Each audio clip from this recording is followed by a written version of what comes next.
राधे राधे जी, आप सभी सदस्यों को मेरी तरफ से। तो आइए आज हम आपको बताते हैं जीवन का कठोर सत्य। भगवान विष्णु गरुड़ पर बैठकर कैलाश पर्वत पर गए। द्वार पर गरुड़ को छोड़कर खुद शिव जी भगवान से मिलने के लिए अंदर चले गए।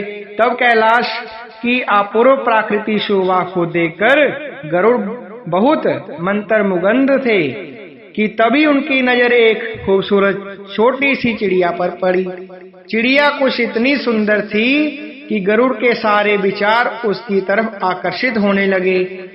उसी समय कैलाश पर्वत पर जमदेव पधारे और अंदर जाने से पहले उन्होंने उस छोटे से पंछी को आश्चर्य की दृष्टि से देखा।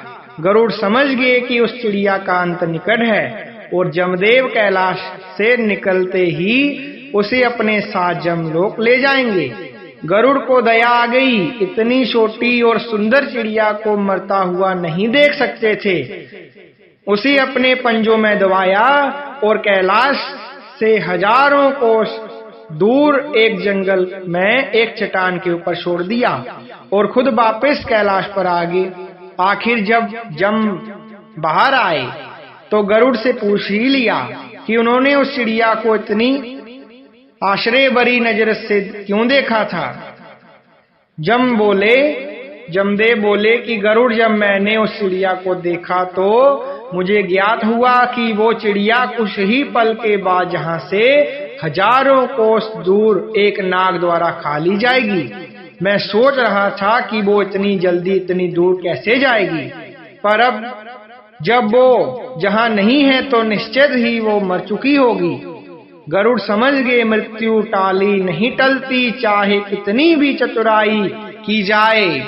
इसलिए कृष्ण कहते हैं कर्ता तू है, कहते हैं कि कर्ता तू वह है जो तू चाहता है, परंतु होता वह है जो मैं चाहता हूँ।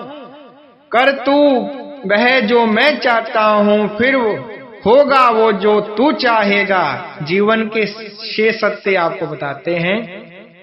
पहला, कोई फर्क नहीं पड़ता है कि आप कितने खूबसूरत हैं, क्योंकि लंगूर और गोरिल्ला भी अपनी और लोगों का ध्यान आकर्षित कर लेते हैं। दूसरा, कोई फर्क नहीं पड़ता कि आपका शरीर कितना विशाल और मजबूत है, क्योंकि शमशान तक आप अपने आप को नहीं ले जा सकते। तीसरा, आप कितने भी लंबे क्यों ना हो, मगर आने वाले कल को आप नहीं देख सकते। चौथा, कोई फर्क नहीं पड़ता कि आपकी त्वचा कितनी गोरी है और चमकदार है, क्योंकि अंधेरे में रोशनी की जरूरत पड़ती ही है। पांचवा, कोई फर्क नहीं पड़ता कि आप नहीं हंसेंगे तो सभ्य कहलाएंगे, क्योंकि आप पर हंसने के लिए दुनिया खड़ी है ना।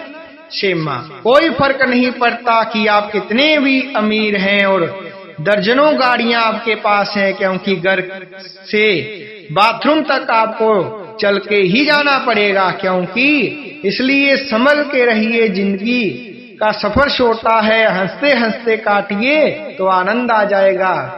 तो जिंदगी जो है वो एक ट्रेन जैसी है, ट्रेन चलती जा रही है, यात्री अच्छी यात्रा कर रहे हैं, और जो अच्छी यात्रा करना जानते हैं तो उन्हें कोई प्रॉब्लम नहीं होती है, और जो अच्छी यात्रा नहीं करना जानते हैं, अब मान के चलिए कि हम ट्रेन के ऊपर चढ़ गए हैं, यात्री हैं, हम यात्रा कर रहे हैं, कब हमारा स्टेशन आ जाएगा तो हमें उतरना पड़ेगा।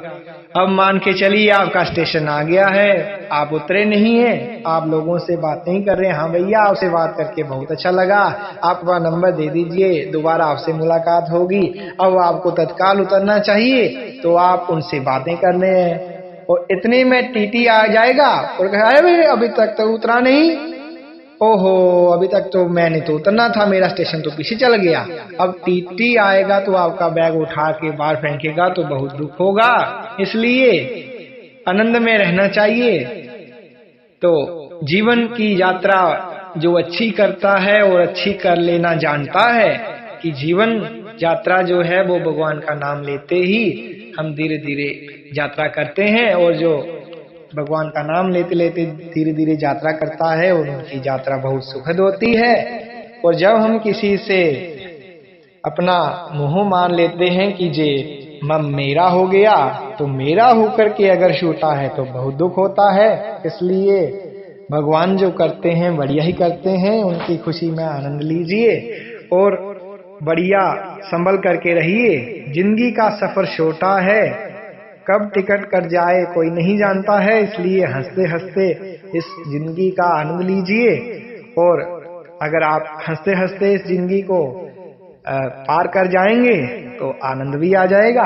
जय सिया राम। आप सभी खुश रहें, स्वस्थ रहें, व्यस्त रहें, मस्त रहें, ऐसी हम मनोकामना करते हैं। जो है उसका आनंद लीजिए, जो नहीं है मेहनत करके प्राप्त कीजिए। बाकी तो भगवान बैठे हैं, वो तो मिल ही जाएगा। राधे राधे। खुश रहना चाहिए, जो है उसी में आनंद लीजिए।